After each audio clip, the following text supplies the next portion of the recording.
네, 문재인 대통령이 110분이나 반기문 전 유엔 사무총장과 오찬을 겸한 환담을 나누면서 지혜를 좀 빌려달라 이런 말을 하면서 아주 화기애애한 분위기가 있는데, 이 반 전 총장 수제자로 알려진 강경화 외무장관 후보자에게 도움이가 되지 않느냐, 이런 가운데 강경화 후보자 위장 전입 문제가 점입 과정이다, 이런 보도가 또 나왔습니다.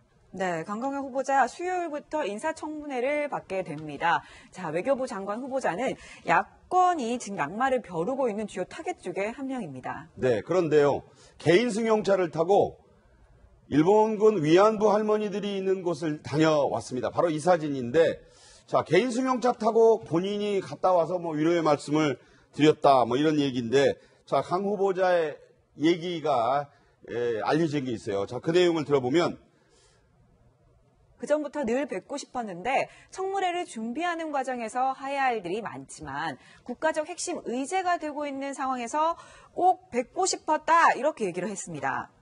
자, 장관 임명 여부를 떠나서 오는 길이 참 편했다. 기회가 닿는 대로 찾아뵙고 말씀을 좀 듣겠다. 자, 내용은 참 좋아요. 그런데 네. 후보자거든요.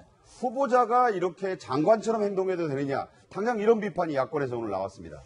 어제 이제 그러니까 김상조 후보자, 강경화 후보자 뭐 이렇게 얘기가 나왔을 때 청문회 시작하기 전에는 김상조 후보자가 이렇게 좀 뻣뻣한 그 스타일의 분이기 때문에 외려 청문회를 했을 때 더 좀 그런 모습들이 안 좋게 비치면 어떡하냐, 그렇게 걱정한 분들도 있었거든요. 청문회 대하는 태도 때문에. 근데 외려 지금 강경화 후보자가 외려 그런 모습을 보이는 것 같아요. 이거는 물론 본인이 개인적으로 생각을 했을 때 일본군 위안부 할머니들을 개인적으로 찾아갈 수도 있죠. 하지만 네. 이런 시기 때 갔을 때, 그리고 그것도 뭐 비공개로 한 것도 아니고, 물론 뭐 알리고 나간 건 아니지만 이렇게 보도가 되면 공개가 되는 건데, 그쵸. 그런 데서 오해를 살 만한 이런 언행은 좀 삼가하는 게 좋지 않았을까, 좀 정무적으로 판단을 했어야 되는 거 아니냐, 그런 아쉬움이 있습니다. 앞서 말씀드린 대로 강 후보자는 김상조 후보자와 함께 야권이 한 명은 낙마를 시켜야 된다. 자, 이렇게 벼르고 있다, 이런 말씀을 드릴 정도로 관심을 받고 있는데요. 원군이라고 할까? 강경화 후보자와 함께 일했고 강 후보자는 뭐 큰일을 해야 된다, 이렇게까지 얘기했던 반기문 전 유엔 사무총장이 방한을 해서 문재인 대통령과 예정을 훌쩍 넘겨 110분, 뭐 1시간 50분 동안 독대를 했다고 합니다. 그런데 강 후보자 얘기가 안 나왔겠느냐? 뭐 아마 반 전 총장이 부탁도 했고 뭐 이런 얘기가 있습니다. 이거 어디까지나 추측 단계인데, 분위기가 어땠는지를 알아볼 수 있는 대목, 이낙연 국무총리와의 면담 내용 들어보시겠습니다. 대통령님하고는 굉장히 길게 말씀을 나누셨대요. 오찬을 하면서 좀 여러 가지 제가 말씀드린 거는 그 어느 때보다도 참 국민들의 기대도 높고, 또 한반도 주변에 여러 가지 이제 안보 상황이 이제 어렵고, 또 우리와 가까운 나라들의 국가 정상들도 다 이제 다른 분들이 되시고, 미국에 이제 특히 트럼프 대통령이 들어섰고, 여러 가지 이제 한미 정상을 앞두고 이제 좀 여러 가지 뭐 좋은 의견 교환을 했습니다. 그래서 나름대로 보고 느낀 여러 가지 상황에 대해서 대통령님께 말씀을 드리고, 정상회담에서 좀 참고가 되십사고 이렇게 좀 말씀을 드렸습니다. 예, 총장님 같은 분들이 외교의 경험이라든가 지혜라든가 경륜을 좀 널리 알려주시고 가르쳐주시면 좋겠어요. 또 대통령님 주변에. 네, 반 전 총장 어쨌든 이낙연 총리에게는 대통령 만나서 정상회담 관련된 얘기를 여러 가지 나눴다, 이렇게 얘기를 했는데 강경화 후보자에 대한 얘기도 하지 않았을까요? 뭐 그럴 가능성은 있죠. 그런데 전혀 그게 나오지 않아서 우리가 알 수는 없고요. 다만 이제 문재인 대통령께서 반기문 전 총장이 갖고 있는 많은 경험들이 있지 않습니까? 특히 국제 무대에서 여러 가지 경험들이 많으시니까 그걸 존중하고 뭐 이렇게 모셔서 함께 얘기도 나누고, 또 가능한 한 그냥 개인 입장에서라도 특사처럼 역할을 해달라고 요청한 부분도 있어요. 무슨 직책을 드리는 건 아니겠지만 또 무슨 직책을 드리겠습니까, 저분한테.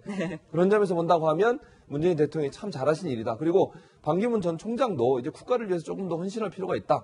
그런 부분에 있어서는 문재인 정부의 여러 가지 외교 정책에 조언도 하시고 도움을 주신다면 국가가 외교적으로 좋은 성과를 낼 수 있는 기회가 될 것으로 생각이 됩니다. 네. 어쨌든 반 전 총장이 우리나라에 들어와 있다는 것만으로도 강 후보자에게는 큰 힘이 될 거다. 이런 얘기도 있습니다. 반 전 총장과 가까운 야권의 의원들도 있고 하니까 뭐 이런 얘기도 나오는 것 같은데 오늘 아침에요 이런 보도가 나왔어요. 강경화 후보자의 그 문제가 되고 있는 위장 전입 논란이 일고 있는 저 아파트 서울 정동에 있는 아파트 502호인데 전입 전출이 무려 25번이나 이루어졌는데 하루짜리도 있고 뭐 다양하다. 이건 저야말로 이게 의심해보지 않을 수 없다 이런 얘기 나옵니다. 그러니까 지금 이게 처음에 그 얘기를 했을 때는 강 후보자가 아이가 좀 외국에서 들어와서 학교 생활에 좀 적응을 잘했으면 하는 생각에 엄마 마음으로 이렇게 이제 은사께서 소개해줘서 그 누군 집인지도 모르고 전입신고를 했다라고 했는데 나중에 알고 보니까 그 주소지 있는 그 아파트가 원어민 교사 숙소로 쓰이는 곳이고 그러니까 그 이화 여자 고등학교의 임차인이 되는 거죠. 근데 그곳에 또 이렇게 전입 전출이 짧게 살다가 간 사람들이 25명이나 된다는 거예요. 그러면은 이게 조직적으로, 그러니까 이게 뭐 그 부모들을 지금 봐야 되겠습니다만은 저는 서울교육청에서 이건 특별 감사를 해야 될 사안이라고 보입니다. 네. 그래서 이 학교에서 특혜를 준 거라면 그렇다라고 하면은 강경화 후보의 이 전입 신고는 위장 전입의 차원이 아니라 특혜로 가야 되는 거 아니냐 관점이 전혀 달라진다는 생각이 듭니다. 네. 지금 말씀하셨던 것처럼 청문회가 열리기 전까지도 논란이 될 것 같고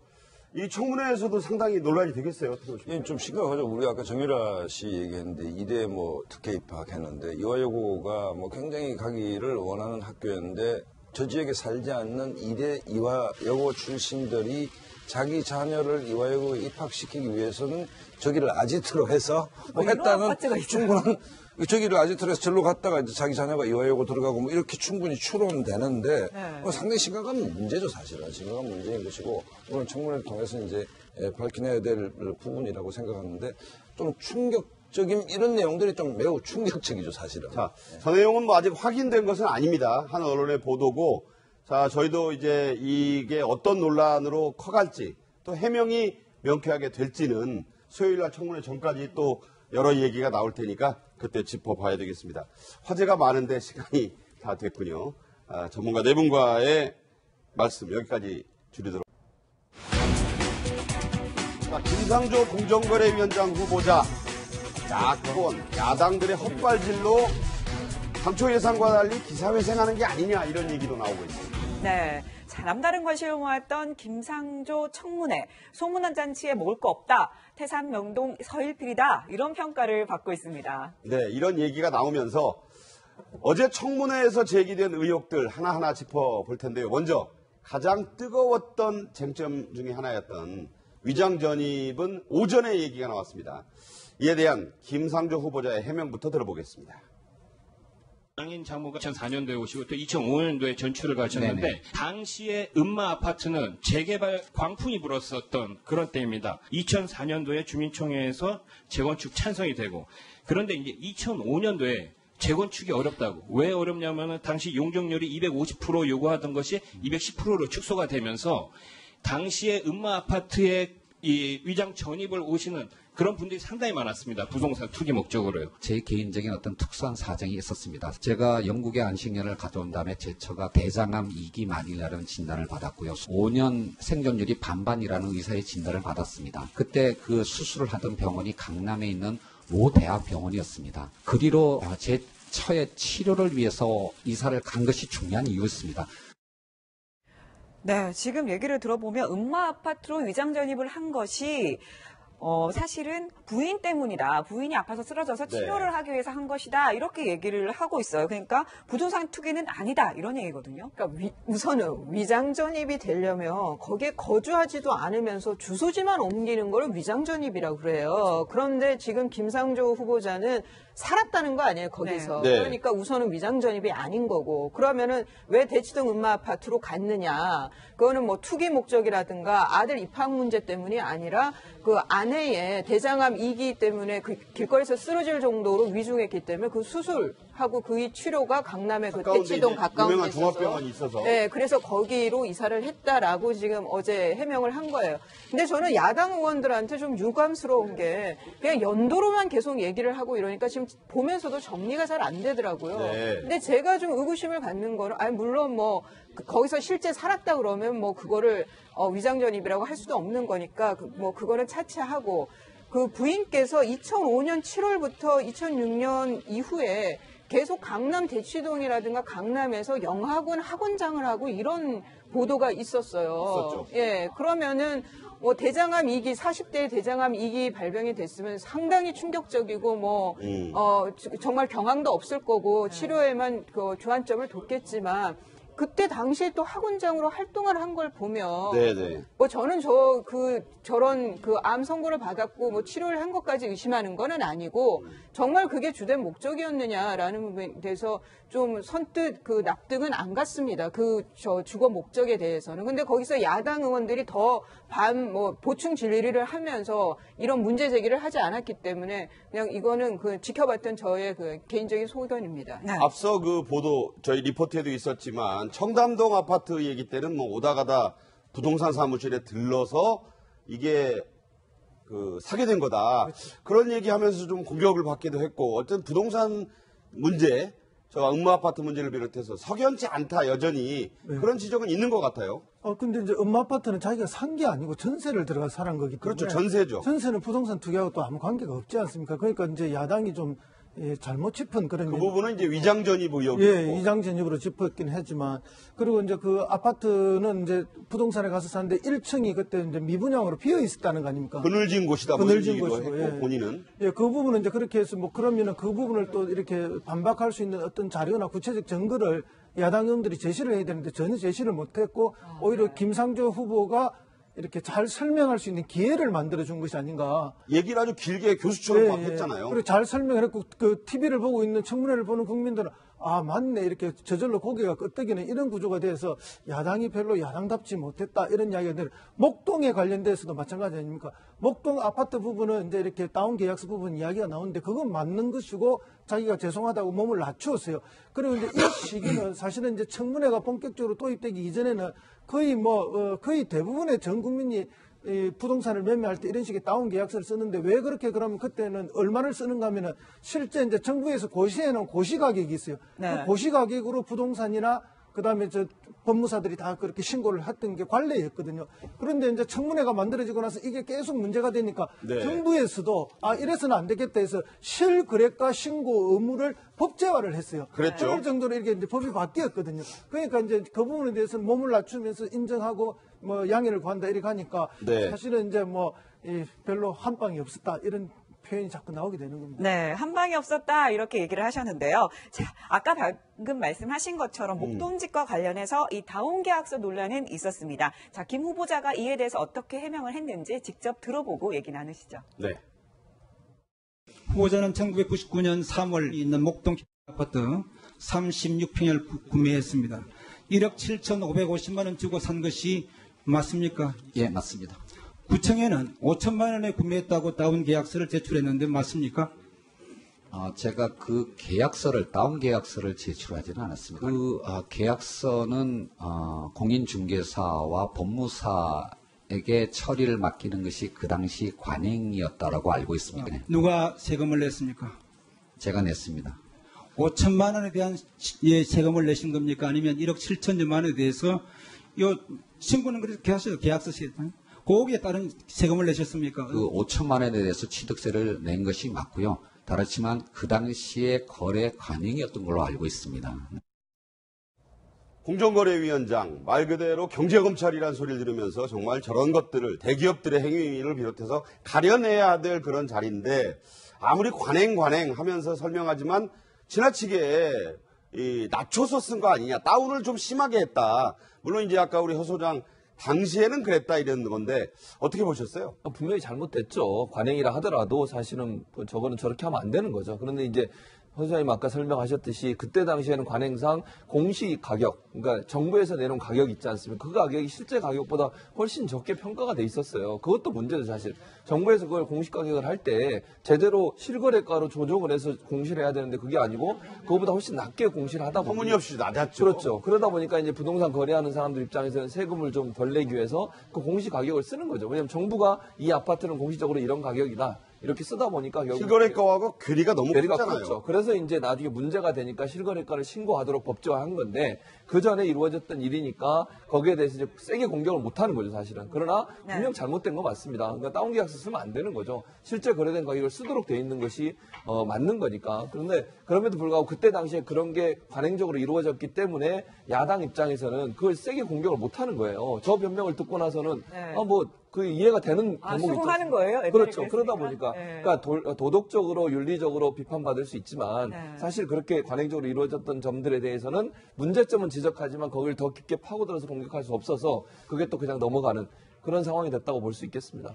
저거 조금만 제가 말씀을 드리면요. 저러다 보니까 이제 공무원들이 재산 등록을 하는데 부동산 등록을 하면 실제 가격은 뭐 2억, 3억 이런데 실제 재산 그 이제 가격 나오는 거는 뭐 5천, 6천밖에 안 나오잖아요. 그렇죠. 그러니까 이게 이제 괴리가 큰 거죠. 그래서 이제 제가 그때 당시 청와대 비서관을 할 때 저 법을 조정을 했습니다. 그래서 실거래 가격과 이제 이렇게 이 그 공시 가격을 한 70% 내지 80%까지 근접하도록 실거래가의 7, 80%쯤 되게. 그러니까 아파트는 80%, 상가는 네. 70%까지 근접하도록 이렇게 고쳐서 그 2007년에서 2008년 올라갈 때 공무원들이 갑자기 재산이 확 늘었어요, 신고 가격. 네. 이게 왜냐하면 이제 실제 재산이 늘은 것이 아니고 평가 금액을 늘려서 하도록 그렇게 했던 적이 있습니다. 바로 저런 문제 때문에 그랬던 거죠. 지금 이제 김상조 후보자의 이 다운 계약서도 그렇고 그 다음에 2011년 6월부터 그 청담동 아파트 그 1층에 뭐 구입이죠, 그때는. 구입을 해서 이후 월세를 놨다는 거 아니에요. 그런데 월세 수입에 대해서는 신고를 하지 않았다는 보도가 있었거든요. 그 신고하지 않은 이유는 신고 대상이 아니기 때문에 신고를 안 했다.